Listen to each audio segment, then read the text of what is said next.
What is this? Oh, it's Delilah. Who is Delilah, really? How could she? I don't understand. Well, who's that?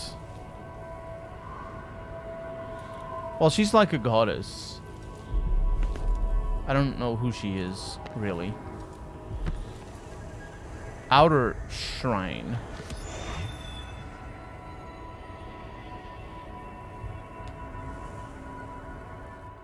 There's no one quite like Delilah. I watched her pull herself up from blood and filth until she was in a position to steal from the wisest scholars in the Empire. Survival and ambition, art and magic, with a cunning that makes fawning sycophants of those around her, all of it leading to what you saw at Dunwall Tower. Delilah's playing the long game. She took all the abuse the world could deal out, and now she has a crown. But I'll let you in on a secret. She's got her eyes set on a much greater prize.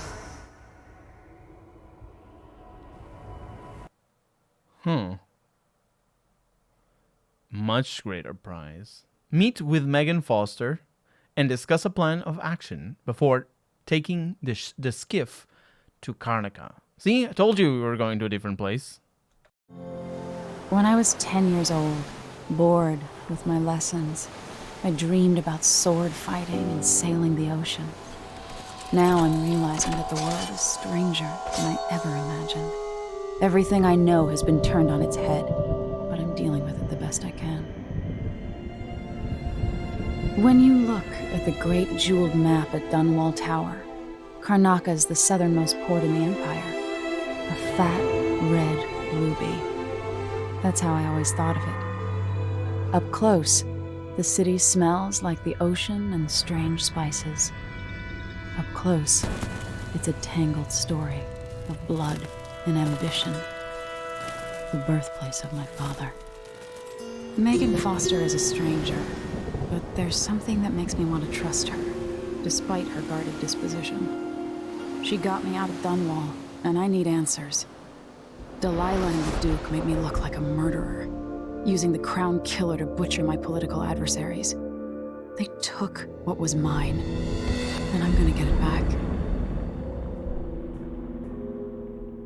Do we know that it was her? Apparently we do.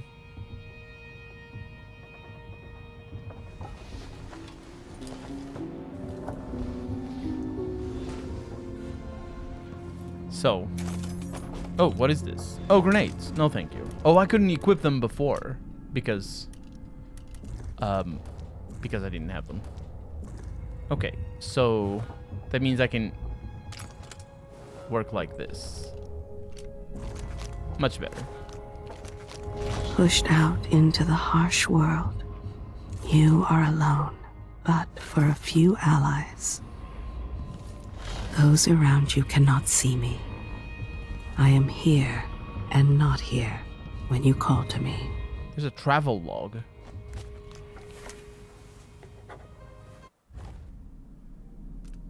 What? Oh, bone charms. Equip bone charms. No bone charms to equip. What about the one that we got? Oh, it wasn't a bone charm.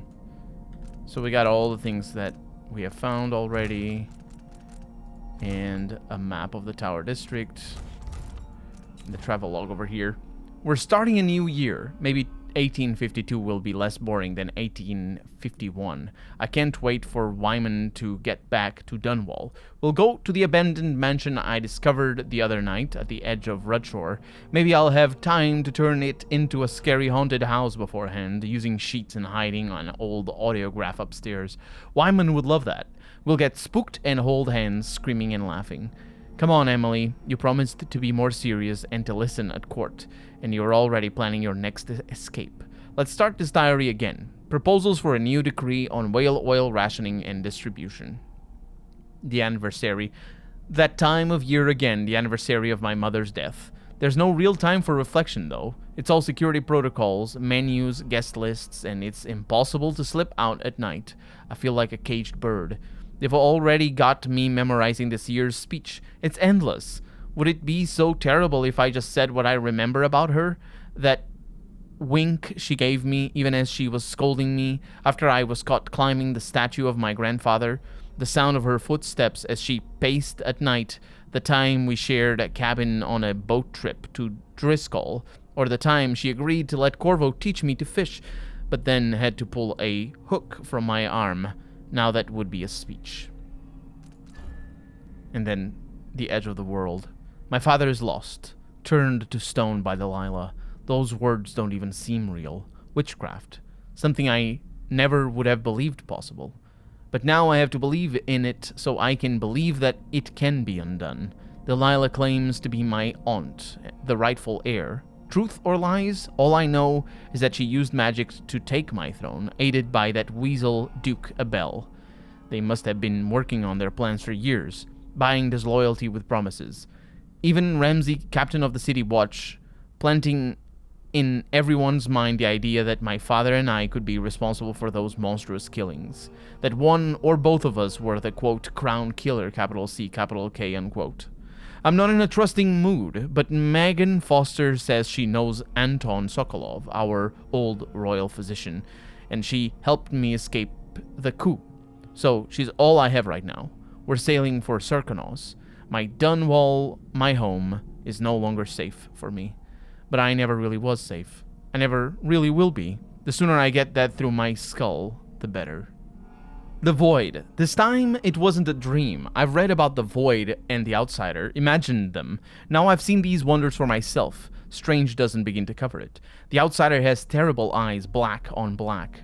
He offered me something. I know these gifts come with a price. And how could I refuse? This power might give me the edge I need to defeat Delilah and Duke Abel. I'll worry about paying the cost later. And what price will I pay for his other gift? My mother's beloved voice trapped in the strangest contraption. It is both comforting and chilling to be able to talk to her again, and yet it's not entirely the person I knew anymore. This thing, the heart, it's there and not there. I have to focus in a new way to even see it. We've arrived at the southernmost tip of the empire. Strange fragrances all around, salt, fish, spice. I don't know how to blend in here. I don't know what to eat or where to go. But this is where my father was born, so part of me belongs here too. And these are my people. Or they were until my throne was stolen by Delilah. I'm coming for you, Delilah, with my new powers. All I need now is a plan.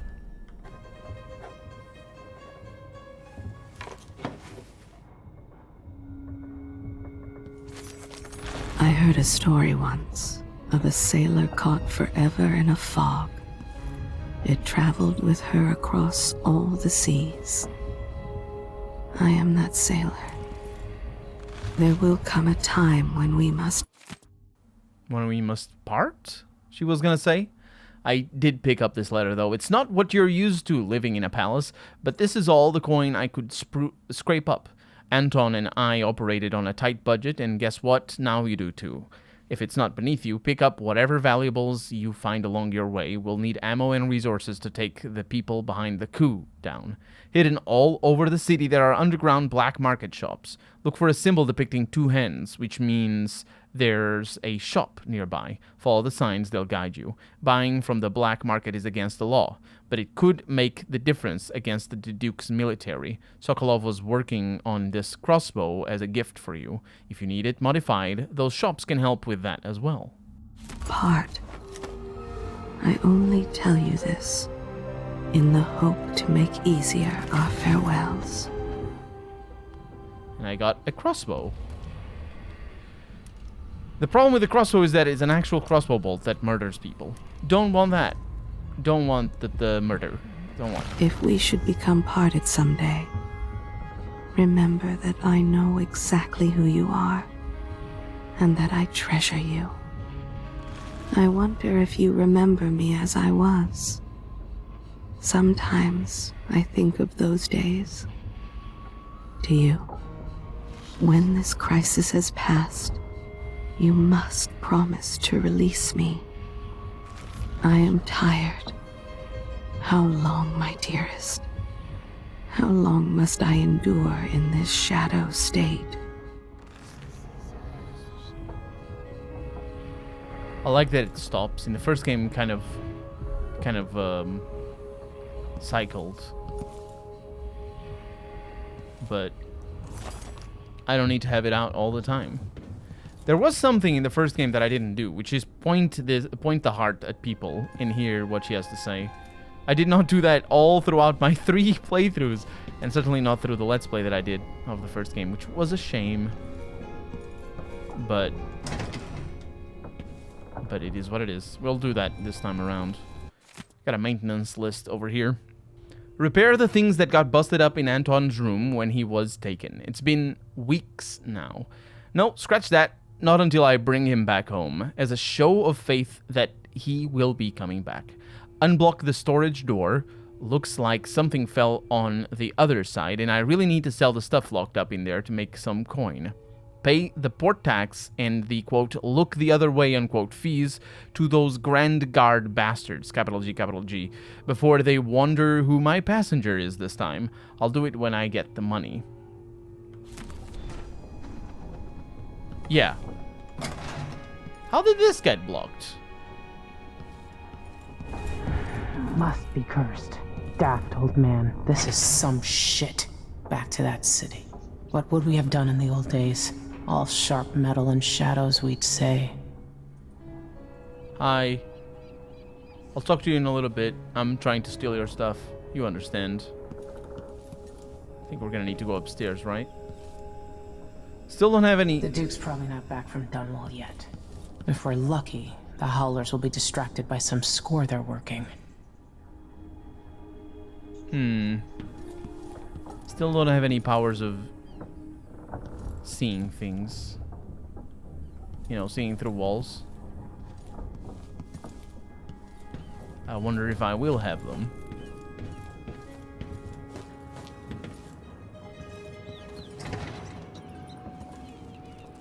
And we're outside.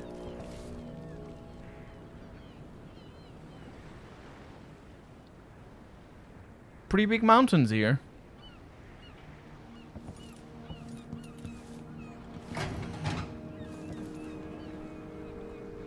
Is that sand?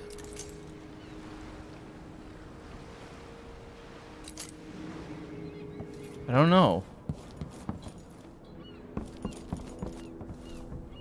It's a lovely place. I imagine this boat is gonna go other places. If they put so much effort into the boat. We got a map over here. Dunwall seems so far away. I'll come back soon, Father. I promise. Dreadful Whale Accounting. There's a lot of stuff in here. I don't think there's anything interesting. I certainly didn't see anything interesting.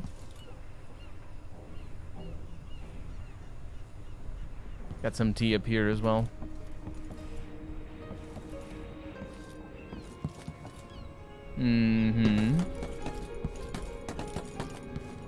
So that means we're going down. For getting in there. We might have to go outside.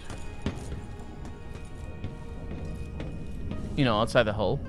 Trying to fix the secondary engine. Anton, your idea of improving the head gasket sealing with a guano coating is the worst you ever had. I'll make you sleep in the engine room if you don't fix your mess by tomorrow. Megan, if all inventors were as delicate and short-tempered as you are, you and I would still be paddling around in carved out logs. Megan, I made more mulberry cake. It's my own recipe, improved by Tivian spices. I left it in the galley. Anton, where are you, old fool? I hope nobody hurt you. I'll find you. I swear I miss you. Oh. So they are, an item, I believe, is how you say that.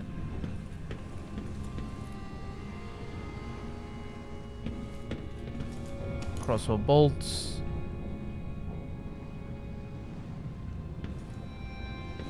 But not much more. It's just the engine. Is this a diesel engine? No. No. I don't know if it's realistic or not. But I don't know the first thing about steam engines. Actually, I do know the first thing about steam engines. I just don't know the second one, which is being able to identify them by just looking at them. Okay, so what I'm thinking is, because this is closed, I need to get in through there. And to do that, what we need to do is go outside. Straightforward. Steal all of the stuff. A reflection on my journey to the Pandesian continent 3. This is Anton Sokolov, chapter 15. At dawn, I set out with a group that foraged east and included 2 other natural philosophers and 4 crewmen. We used blades to clear the vegetation that grew thickly here, and slowly made our way away from the shore up a steep incline. Our purpose was to gather samples of the native plants for our research journals.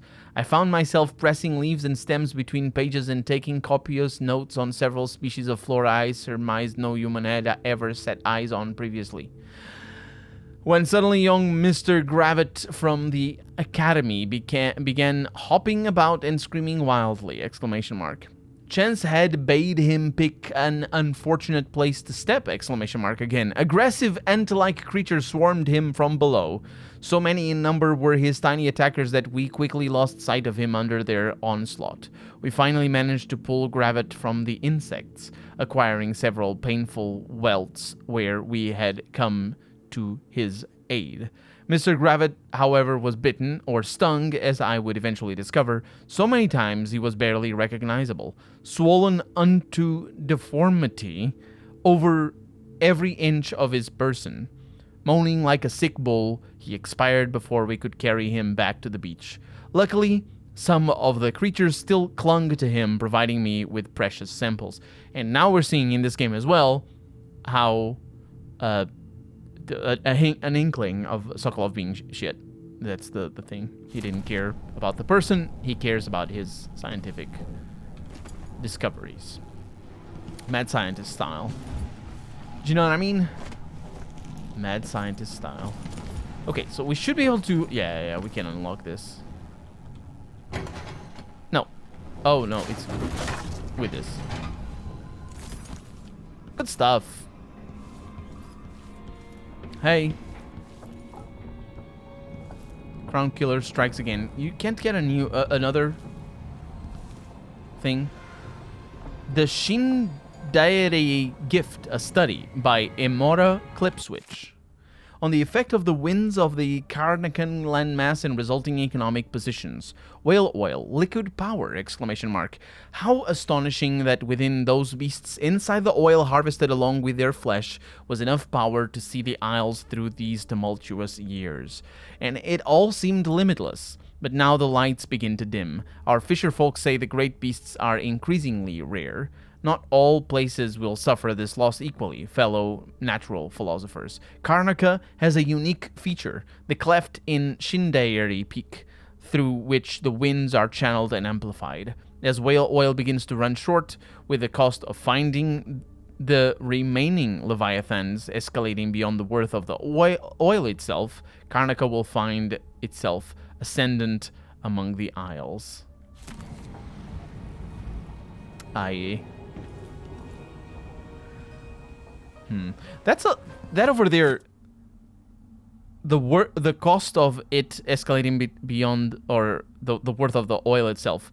That's a reference to crude oil and how there's a phenomenon that happens with crude oil and other commodities. I'm not an economist. I don't know the detail, but there's a particular phenomenon that happens when the price of the oil goes, or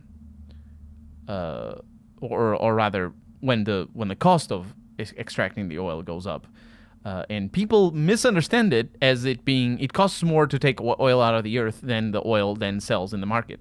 That's not that's not how it works, though, because otherwise it would mean that the oil companies would be paying. They would be paying the world. They don't do that, unfortunately. They are the worst, and they definitely don't pay. They are leeches and bad and the worst. Oh. Also, I need to eat your things. Your Pratchett jellied eels. No, I don't need them anymore. This kitchen looks astonishingly dirty. I hate it. You're gonna get the plague out of this. You're up. Yes. When you're ready to talk, I'll tell you what I know. Yes, indeed. But I'm just looking around, you know how it is. Start briefing. Oh! We've been en route for 2 weeks. I hope Sokolov is alright. Wherever he is.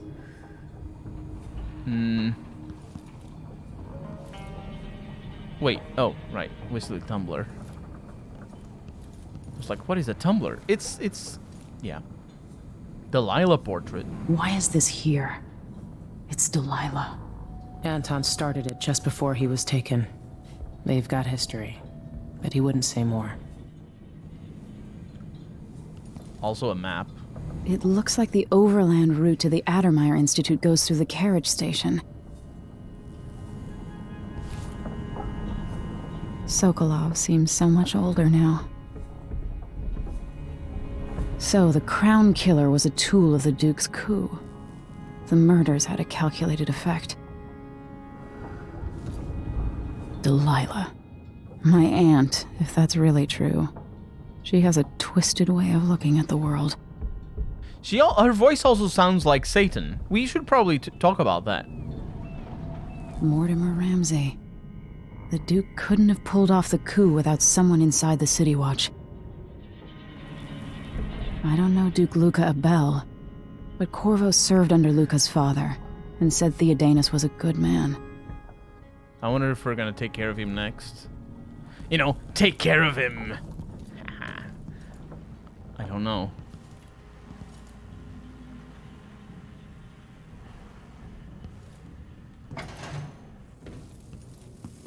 And some healing.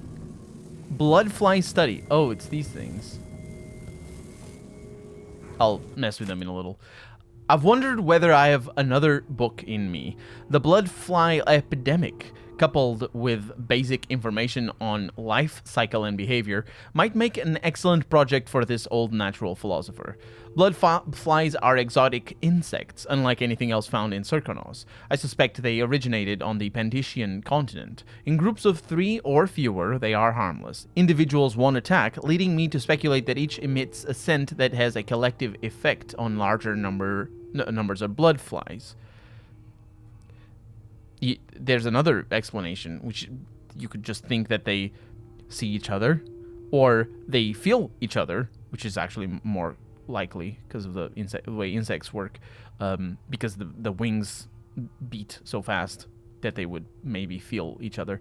Bloodflies are attracted to rapid movement and sound. Their nests can be broken apart, scattering the swarm, and in particular the nests are quite susceptible to fire.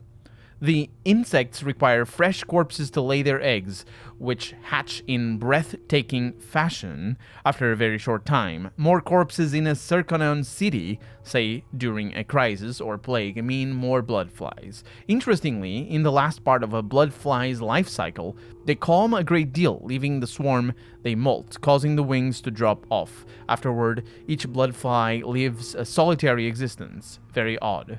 Bloodflies are largely restricted to the south, preferring warmer climates, like certain aging natural philosophers. Also, because the south is probably towards the equator, so they're largely restricted to the equator. But yeah, yeah.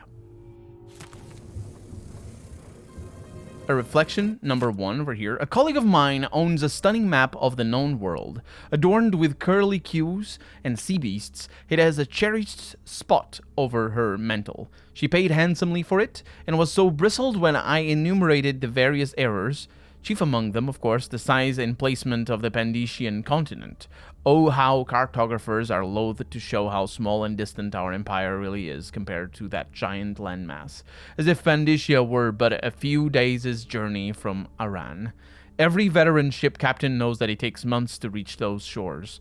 I had no doubt that Pandicia was rich in resources, but a place must be understood if we ever hope to exploit its myriad treasures. These were my thoughts as I agreed to join the ill-fated expedition, and so it was, on the 3rd day of the month of Earth, under calm grey skies, the great sea vessel Antonia Aquilo set sail with captain, crew, research, and myself. 38 of us total for what would be the most terrifying and spiritually draining experience of my life. It's kind of weird that he talks about it, the stunning map and all that. Maybe in the 18th and 19th century things were a little bit different, but certainly at the beginning of the modern era, and certainly in the medieval era, but from the 1500s onwards, maps were made by seafarers. They were, or, certainly maps that show land masses. They were made by seafarers. They were made for navigation purposes. So if they knew that it took 3 or 4 or more months to get to a place, they would draw it on the map. And it's actually one of the reasons why it's difficult to draw a map on the ocean, is because you need to be aware. Even though it takes a long time to reach a place, or little time to reach a place, it doesn't mean that it's farther away or closer, because you can just be going up against the wind and all that sort of stuff, and it's easy to be like, oh, that's very far away, but it isn't. It's just the wind is bad or whatever.